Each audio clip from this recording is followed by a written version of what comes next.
O paso do tempo fai que moitas tradicións queden no esquecemento. Algunhas que nos parecen tan habituais como os beléns pouco a pouco están desaparecendo. Para recuperar a tradición, 7 veciños de Vilanova montaron unha representación do nacemento na igrexa da Pastoriza. Cada vez a tradición do Belén se iba quedando en un segundo plano, nos ganaba moito terreno a cultura anglosajona, consideramos que os rapaces de aquí cada vez iban perdendo máis a referencia de unha tradición tan nosa como pode ser o Belén. Deron este paso ao ver que moitos nenos e nenas descoñecían o que era un Belén. As circunstancias actuales xogan moito en contra desta tradición.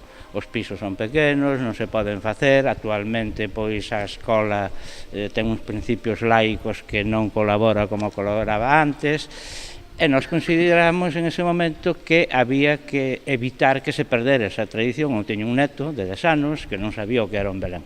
Para que este proxecto non quede só nun ano, os organizadores crearon a asociación Amigos do Belén. O obxectivo é crear unha recreación do nacemento que sexa referencia en toda a comarca. E nós, isto que vedes agora aquí, é como unha posta en escena co que tiñamos, co que había na iglesia e algunhas persoas que nos deron. Pero a nosa intención vai moito máis alá. Nós queremos que en 5 anos ter aquí o nacimento de referencia. O Belén ten unhas dimensións de 12 metros cadrados. Ademais das pezas que atoparon pola parroquia, os veciños tamén tiraron de imaginación. El portal de Belén fue hecho de piedra y la piedra rota a martillazos. No teníamos otra cosa. Rompiéndola, pues el puente también de piedra, las fincas. Hay muchos detalles que, si os fijáis, son los que realzan este Belén.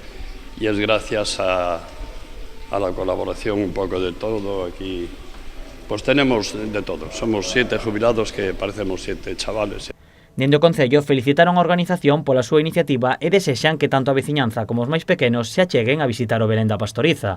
O horario destas visitas será de 10 a 13 horas e de 16 a 19 horas, con posibilidades de aumentalo segundo a demanda.